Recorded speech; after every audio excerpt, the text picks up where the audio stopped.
महाभारत आहे, एक कृष्ण नीती आहे, एक भीष्म नीती आहे, एक विदुर नीती, एक चाणक्य नीती, एक शिव नीती आहे, एक नीती शतक आहे भरतवारीचं नीती आहे. आजकाल नीती चांगली राहिली नाही. धृतराष्ट्राची चांगली होती का? सोयीच्या डोक्यावर मावली एवढी जमीन पांडवाने देणार नाही. तोंडात पाणी टाकली एक बी अवलत उरली नाही. नीती चांगली राहिली. सध्या शेतकऱ्याने 10 बाया निंदायला सांगल्या, 2 वाफ्यात 2 वाफ्यात 2 वाफ्यात 2 वाफ्यात 2 वाफ्यात. शेतकरी बांधावर बसला आकडे काढत, सोयाबीन किती झाली, कापूस किती झाला, असं मजुरी किती झाली त्याचे आकडे लिहित बसला. मजुरीचे त्या 10 पैकी एखादी माऊली चपड राहते, त्या 9च्या पुढे ती चालते. मग त्या 9 एकीमेकीकडे पाहतात. 9 पैकी एक खडा उचलते, ते पुढे चालणाऱ्याकडे टपकन मारते. तिला मारलं की ती मागे पाहते या नाम 2-4 एकर करणार. नीती नीती नीती. धृतराष्ट्राची नीती चांगली नव्हती, दुर्योधनाची नीती चांगली नव्हती. परिणाम काय झाला? तुमच्या समोर मायबाप भगवान कृष्णाची नीती आहे. काही गोष्टी समजत नाही आपल्याला. जे दिसतं तसं नसतं. कृष्णा 19 प्रकारचं कपट करतो असं महाभारतात आहे, पण एकही कपट स्वार्थासाठी. सांगा ना मला, कृष्णाने कोणतं कपट स्वार्थासाठी केलेलं आहे? बरं, कृष्ण अशी व्यक्ती आहे, कुठलं पद नाही, कुठला राजा नाही, पण त्याच्याशिवाय महाभारतात काहीच चालत नाही. तसे काही लोक असतात, कोणा बिल्ला लावत नाही, कोणा झेंडा धरत नाही, कोणा बॅनरला बंब ठोकायला जात नाही, कोणा गाडी मध्ये धाब्यावर दिसत नाही, कुठेच दिसत नाही, पण कार्यक्रम लावल्याशिवाय भगवान कृष्ण कुठेच दिसणार नाही. द्वारकेचा राजा कोण आहे? द्वारकेचा राजा कोण? ज्ञानोबा आहे म्हणतात द्वारकेचा राणा भगवान कृष्ण. द्वारकेचे राजे नाही, द्वारकेचे राजे वसुदेव आहेत. बलराम दादा काय म्हणतात त्याला, राजानंतर असणार सेनापती म्हणा, युवराजपद बलराम दादाकडे, राजा वसुदेव. कृष्णाकडे कोणतंच पात्र नाही, कोणतेच अधिकार नाहीत. नाही बाबू, ती नीती मला नाशिकला रेल्वेने जायचं होतं, गाडी नाही, गाडी घ्यायला लागली होती, मला रेल्वेनं जायचं होतं. जळगावला आम्ही त्या ठिकाणी उभं होतो, रेल्वे जात होते, थांबले. 2-3 मिनिटं जळगावला गाडी थांबते एक्सप्रेस. आणि जाडजूड माणूस, चांगल्या घरातला, खात्यापित्या घरातला, खाल्ले त्या ठिकाणी बूट गीट सूट पॅन्ट शर्ट, माझ्यापेक्षा मोठी ढेरी.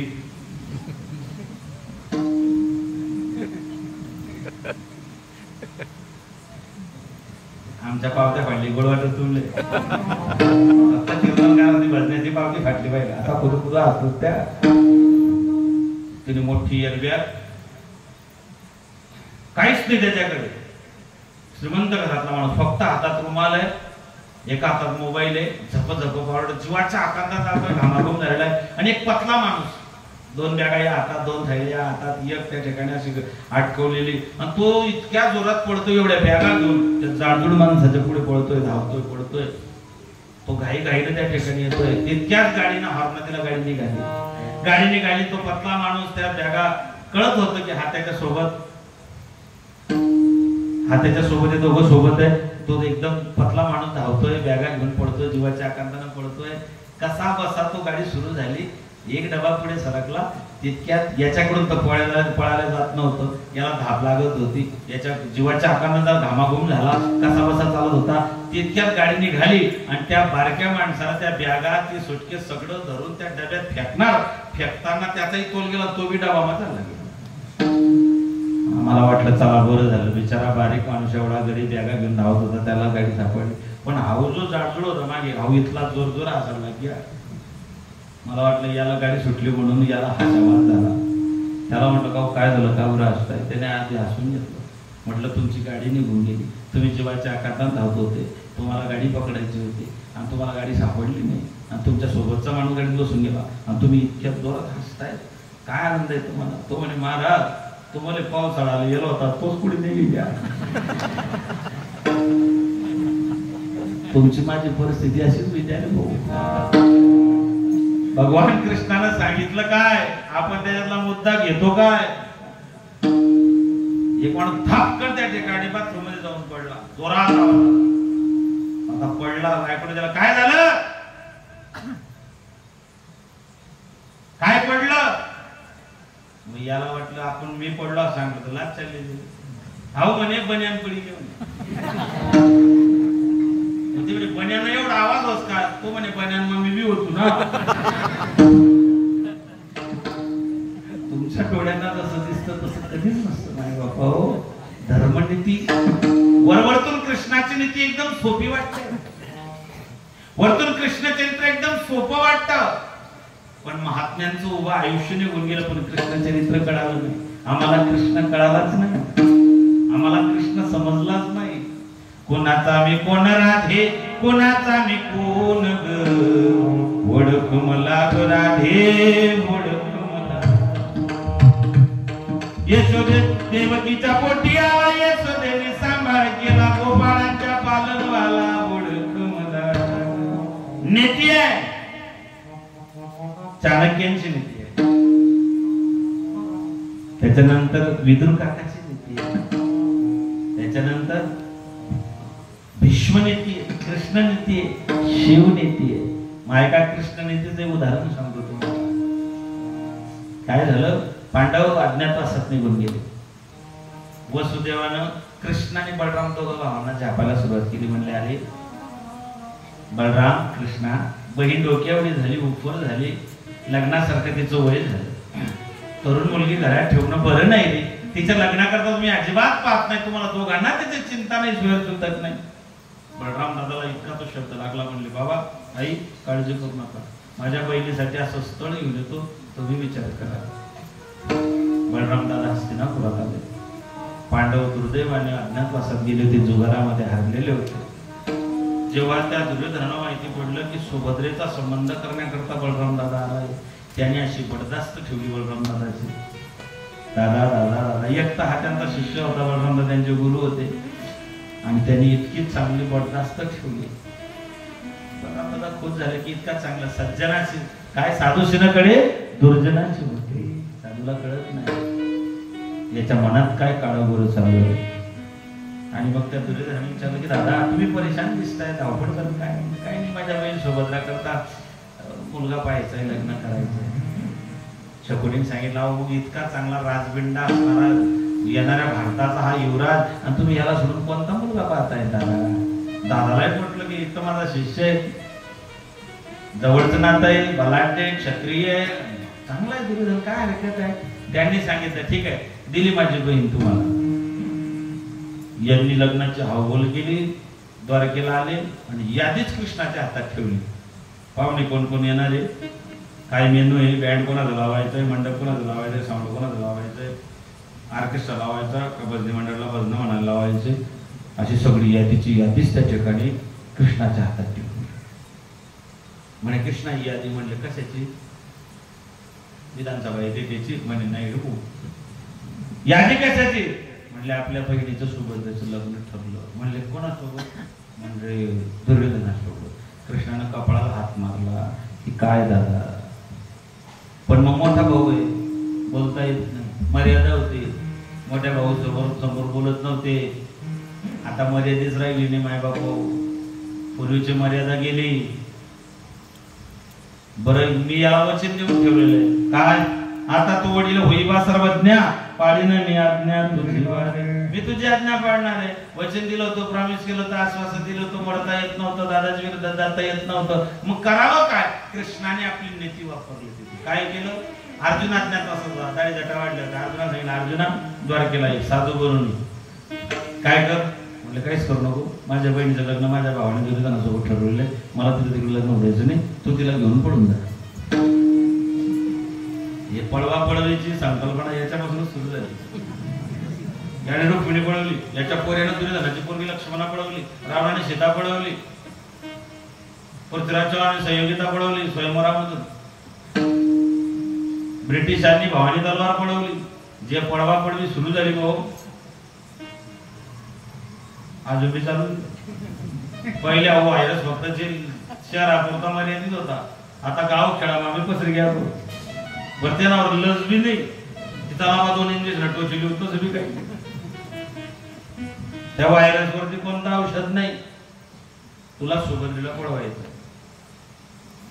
कृष्णानं सांगितलं इलाज नव्हता. अर्जुन दाढी जटावरून भव्य कपडे घालून त्या ठिकाणी द्वारकेत जाऊन बसला, मारुतीच्या पावावर बसला. आता कृष्ण द्वारकेत कृष्णासोबत अर्जुन बऱ्याच वेळा थांबलेला होता. त्याला सगळे लोक ओळखीचे होते. कोणी दिसले की दुरून ओळखायचा, बापरे भाऊसाहेब, भाऊसाहेब बापरे बाबांना ओळखली ते. गावातली कोणी बाई नाही, शांताबाई, शांताबाईला वाटते बापरे बापरे काय काय. आणि बस गावात बातमी पसरवायला फक्त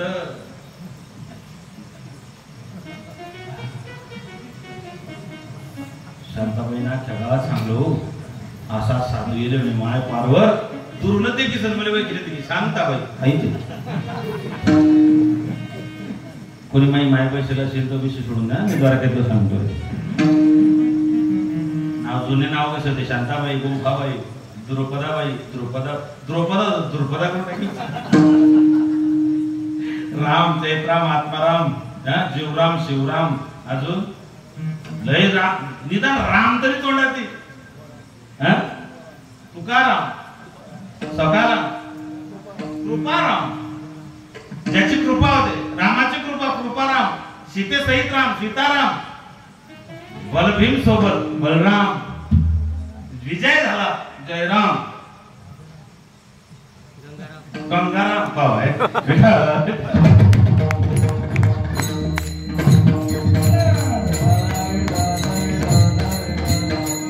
गंगाराम. बाटली मध्ये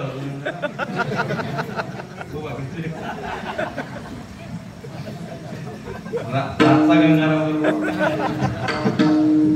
नाही, ते आमचे ज्येष्ठ श्रेष्ठ आमचे वडील चोट्टी चोट्टी काढतो.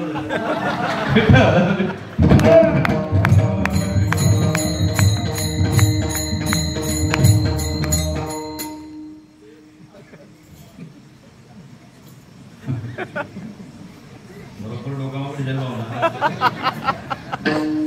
पुढ्यावरती बोलायले काका गोड माणूस, फार विनोदी व्यक्ती. गंगाराम बोराव फार विनोदी व्यक्ती. मग ते पैठण तालुक्याने वरदाने बाबा 2-4 कीर्तनकार लयच विनोदी त्या भागामध्ये. वरदान नाथ महाराजांची कृपा आहे. असो काय विषय झालो आपलं, ओळखायचे बलराम, माफ करा अर्जुन, बलराम दादा पर्यंत बातमी. काय साधू येईल दादा आपल्या गावात, नुसतं दुरून पाहिलं सच्चे देखील नाव सांगितलं. देव म्हणे दादा या लोकांच्या काही नांदीनी लागत नाही. आणि कोणी होता याने बलराम दादा, याने बलराम दादा दादा, बलराम दादा तुम्ही कृष्णाचे बंधू, बलराम दादा कृषी घ्या माझे वय केली ते. काही फुलाराम राहतात, सगळे राम नाही, फुलाराम बाकी राहिले.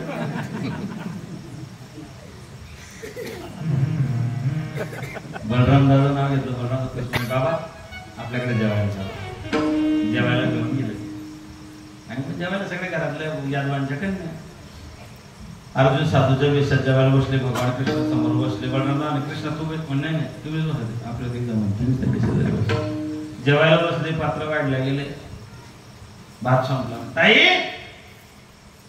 भाता, ताई म्हणजे यादवांच्या जेवढ्या मुली होते तेवढे ताई. बलराम दादाच्या दुसरी यादवाची पोरगी भात घेऊन आली, पण ते डोळ्यात तिरपी होती. ते बलराम दादाकडे पाहिले आणि अर्जुन आले भात वाढले. ताई म्हटलं कृष्णाला, अर्जुनाला म्हटलं ये बहीण डोळ्याला तिरपी होती भाऊ, म्हणून मला या पयाडून देवानं सांगितलं ना बाबा. जेवता जेवता अर्जुनाने कृष्णाकडे पाहिलं, का भाऊ ऐकून बहीण देवाना विचारायला शांत नको गोपीत चरीले मग बहीण देते. यादवांचीच कन्या आमची बहिणी, पण सुभद्रा नाही. जीवात जीवाला भांड्यात जीव पडला. झाला जेवण सुरू झालं, भजे संपले. बडा सांगितलं सुभद्रा ताईडे महाराजांना भजे आण गेले. सुभद्रा भजे घेऊन आली. देवाची बहीण होती, ब्युटी पार्लर मध्ये न जाता सुद्धा सुंदर दिसायची. दैदिप्यमान सुंदर असं असणार त्या ठिकाणी ते रूप भगवतीचं. आणि ती आली, भजे अर्जुनाच्या पात्रावर टाकले. अर्जुनानं तिच्याकडे पाहिलं. अर्जुन कान्मा बदावले, कान्मा. देव म्हणे, हो अर्जुन्या, काम करू नको, दादा बाजूलाच बसेल, एक भोपके मार टाक. शेवटी जेवण झालं, बाबा विश्रांतीला गेले ना अर्जुनाने सुभद्रा पळवली. बलराम दादा चिडले, संतापले, रागवले. मी त्याला घरात स्थान दिलं, त्याने माझी बहीण पळवली, जिवंत सोडणार नाही. कृष्णदाता जाळे झाले, म्हणले दादा शांत व्हा, कुठे निघाले? म्हणले त्याला म्हणले तू कोण होता माहिती तुम्हाला? म्हणले कोण? म्हणे अर्जुन. म्हणले मग असे डबे करतो का अर्जुन? त्याला मी सांगितलं होतं. म्हणजे कृष्णा, आतापर्यंत तुझे सगळे नटखट विषय मी पोटात घातले, हे मला आवडलं. काय? आपलीच बहीण आणि तू मला सांगता दादा तुम्ही ऐकलं कुठे असतं? तुम्ही तर लग्न दुर्योधनासोबत ठरवलं होतं. आणि दादा ऐका, शांत डोक्याने विचार करा दादा, कारण दादा तापड डोक्यानं जात.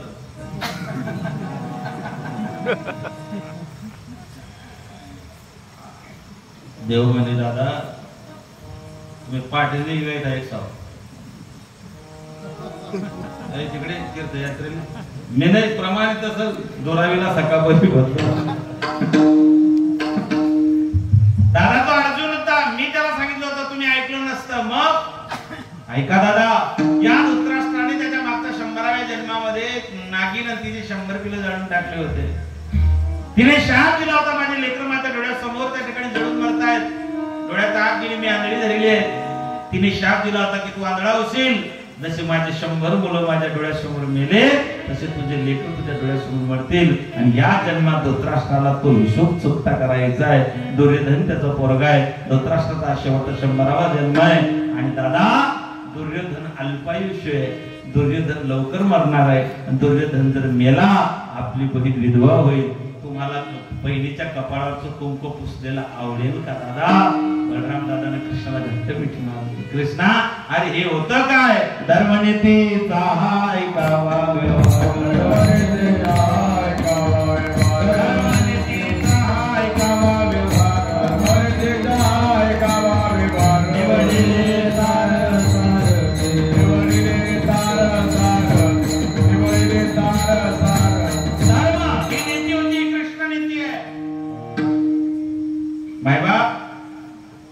यतो धर्मस्ततो जयः, धर्म रक्षति रक्षितः. तुम्ही धर्माचं रक्षण करा, धर्म तुमचं रक्षण करेल. छत्रपती शिवराय धर्मवीर शंभूराजांनी आयुष्यभर धर्माचं रक्षण केलं. प्रभू रामचंद्राने आयुष्यभर धर्माचं पालन केलं. राम वर्तिती दिव्यताम असं म्हटलेलं आहे. धर्माची व्याख्या काय? राम जसं वागतो, राम जसं करतो, राम जसं बोलतो, तो धर्म आहे. धार्येती इति धर्म. मग धर्मनीतीचा हा ऐकावा व्यवहार, निवडिले सार सार. हे सार काय? सार सार सार विठोबा. असार काय? त्रिगुण हे सार, निर्गुण हे सार, सारा सार विचार हरिपाठ. महाराज म्हणतात धर्मनीतीचा हा व्यवहार निवडिले सार असार. हे आम्ही निवडलेलं आहे. मग का तुम्ही सार असार बाजूला निवडलं म्हणले हो, धर्मनीती सांगितली म्हणले हो, मग पापाची व्याख्या काय? तिसरं करणं. पाप दर्शनाव ना विचारितनी, पाप दर्शनाव ना विचारितनी, पाप दर्शनाव ना विचारितनी, पाप दर्शनाव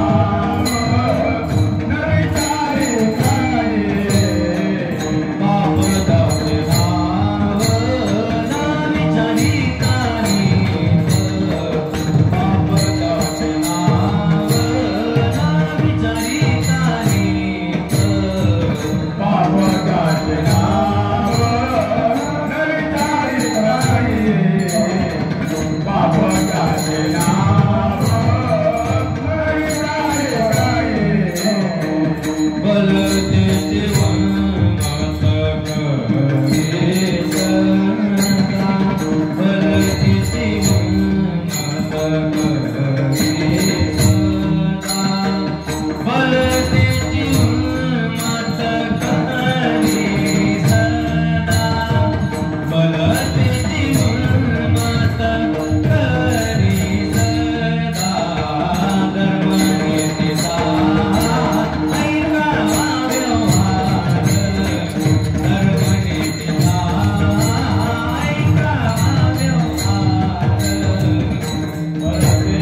त्याची भक्ती महाराज त्याची भक्ती पाखंडायची. मनाला येईल तसं वागणं, कुठलं देव नाही, देश नाही, धर्म नाही, शास्त्र नाही, पुराण नाही, संत सांगतात ते ऐकायचं नाही. मनाला येईल तसं वागणं याचं नाव पाप आहे. पाप त्याचे नाव न विचारिता नित भलतेची उन्मत्त करी सदा.